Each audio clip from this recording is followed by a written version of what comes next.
Uzbekistan teh mah urang disadian sate di restoran teh nya nama tusukan agekan lain awi di ditu mah besi cor tu tusukna besi cor satena sebog gede kieu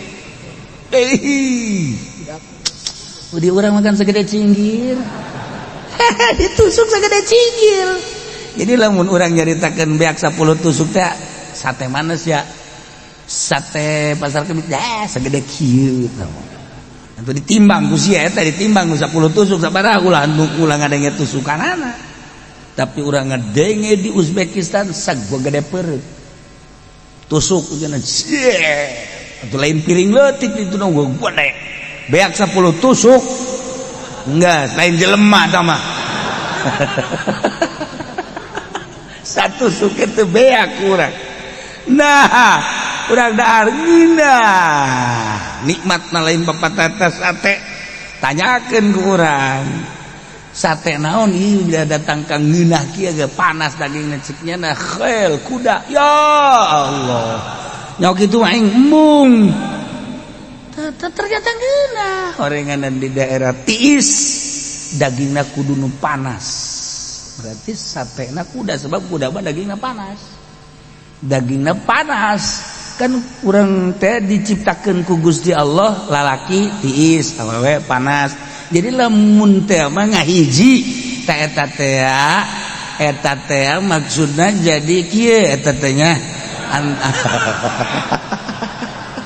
siapa ngadehem goblok ieu teh jaritakeun listrik aing mah positif jeung negatif jadi bagus mendak lamun lalaki panas awewe panas tah moal anakan moal teh pada panas redang teh bahasa jeung kotok rintik berarti atawa awewe tiis mal bisa mal bagus nah mendak ieu kuda dagingna panas halal Allah karim halal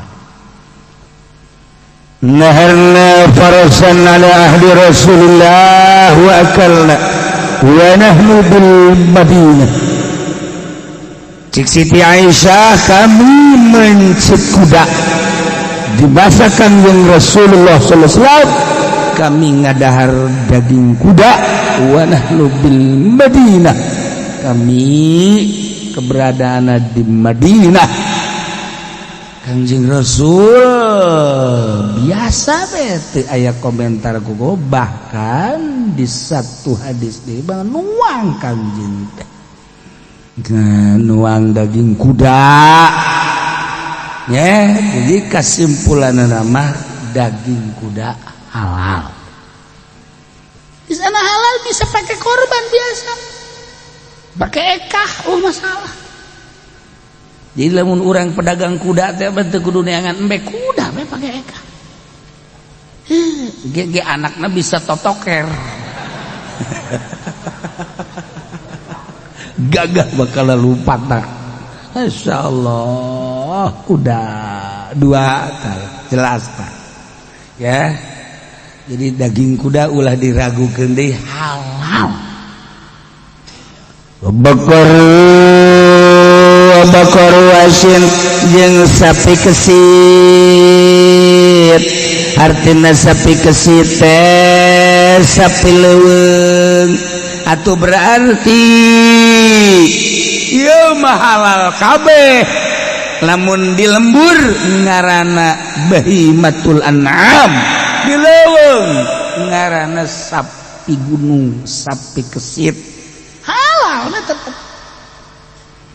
halal nu mantak dicaritakeun di dieu beusi dianggap sapi gunung mah teu halal sebab bahasa Al-Qur'an ngajelaskeun uhillat lakum bahimatul an'am nu diangon-angon ya sapi nu sok diangon munding sok diangon geus pugu domba onta nah kuari lamun aya sapi teu diangon di leuweung munding di leuweung sarua bae halal mantap baheula mah di wetan mah atawa di Lampung munding teh di kongkorongan di kongkorongan eta teh make naon ngaranna make tongtrong kolotrok kabeusinya hiji jeung munding leuweung sapi leuweung jadi kajawan aya nu boga berarti sebab diumbar dikaleuweungkeun di kongkorongan kolotrok ngaranna eta teh engke kadenge suarana kolotrok panjana ngahiji di leuweung ngahiji di gunung nah lamun eueuh kongkorongan eta berarti munding leuweung lamun eueuh kongkorongan sapi leuweung teh ngaranna geus dibedakeun lamun aya nu boga make kongkorok disebut kolotrok. Nah di urang ge baheula mah di urang kurak keur kula leutik aya keneh nu make kongkorong aya keneh kebo teh di make kongkorong aya kadi kolotrok. Nah kuari mah dipake ku Haji Pedi aya di mana ge eta sesa-sesa nu baheula teh dicokotan ku jana aya jadi jana teh osok ngorondang make eta kolotrok latihan kolotrok eta keur leutik aya di dieu ge ku sebab lobana domba lobana munding itu jadi jangan bedakeun antara nu saha jeung nu sana abeh babari make kolotrok. Nah ieu mah sapi teu make kolotrok halal we sarua disebut baqaru wahsyin. Wa himaruhu jeung himar leuweung halal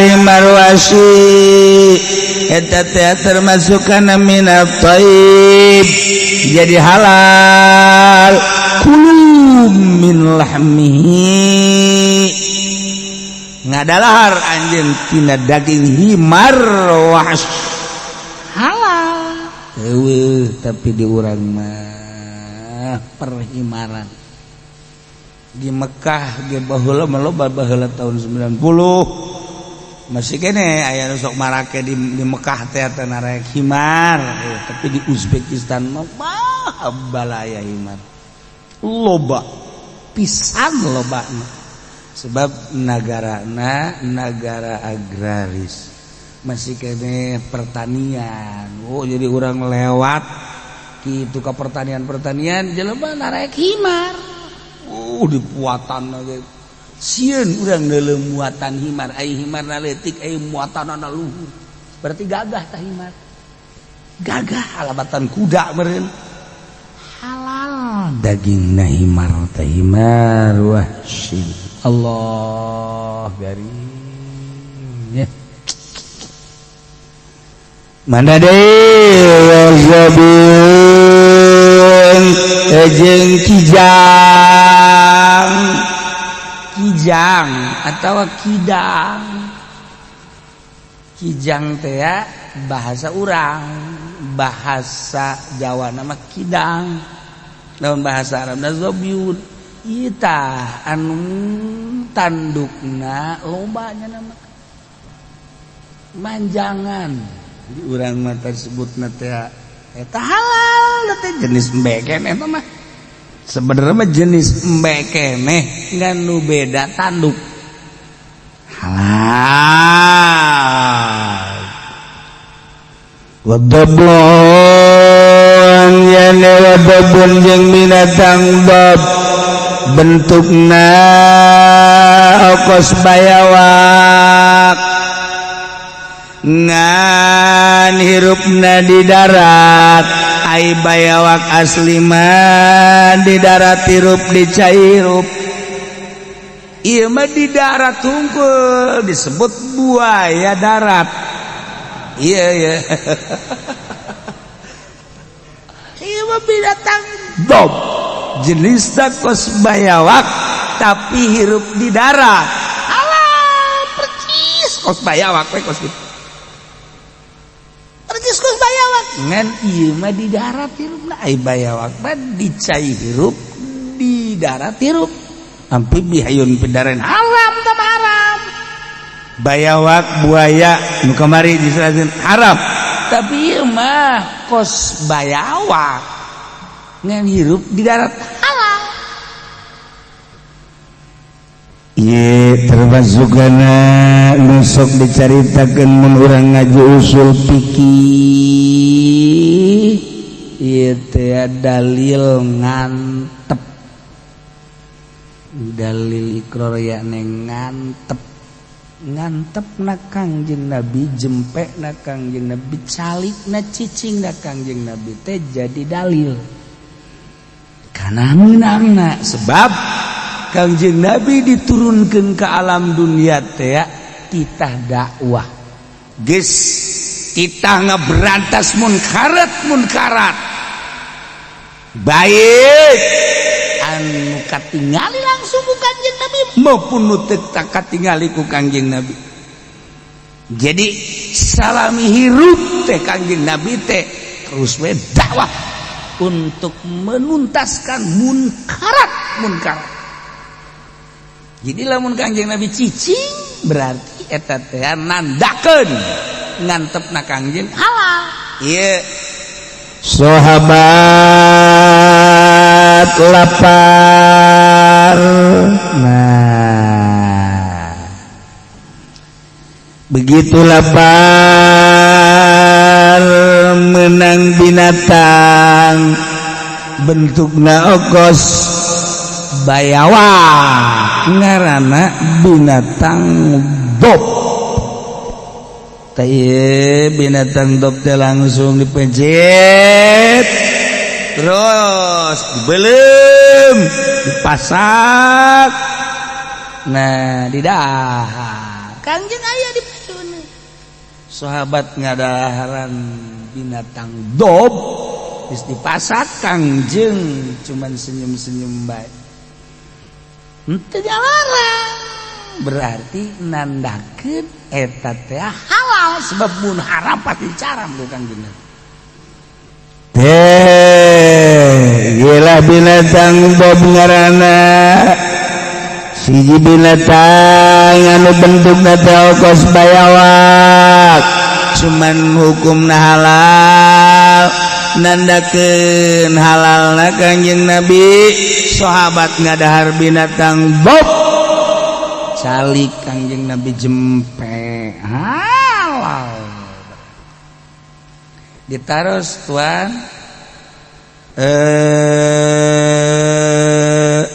ieu binatang dob teh muncak bahasa urang mah halal apa haram gitu teh haramun huwa ya Rasulullah, apakah haram ieu binatang dob teh cek Kangjeng Nabi la ora henteu teh haram.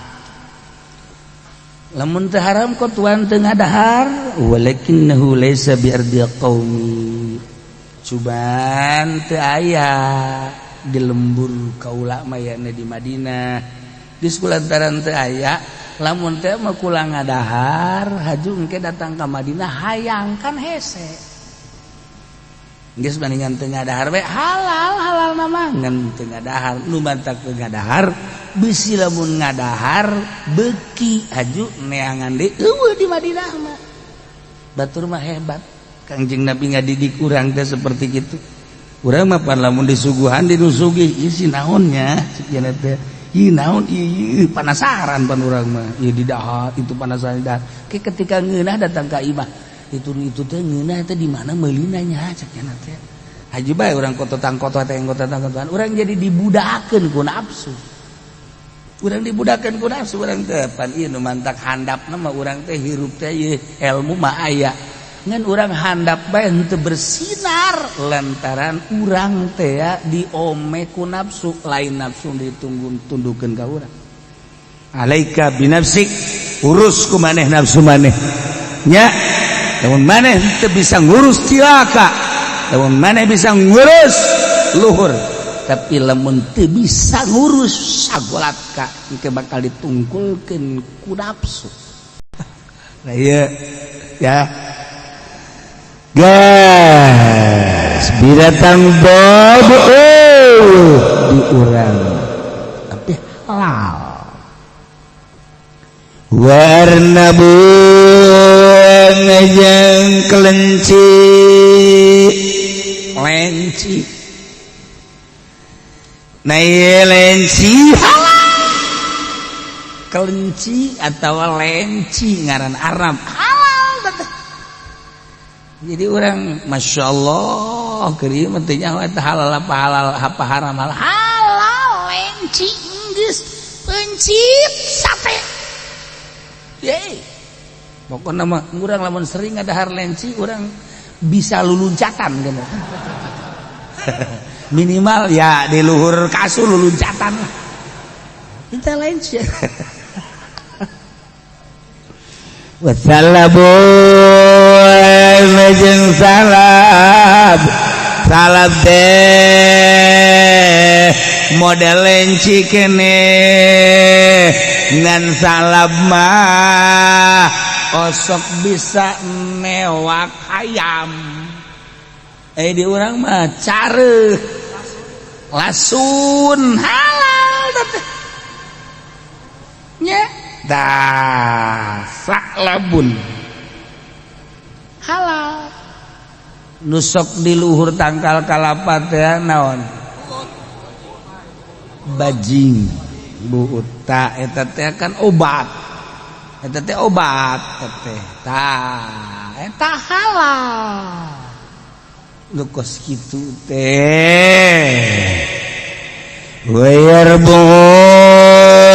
jeung yarbu marmot beda aya lenci marada leutik aya marmot marada gede kos gitu kene sebenarnya mah ngan antara leutik jeung gedena nah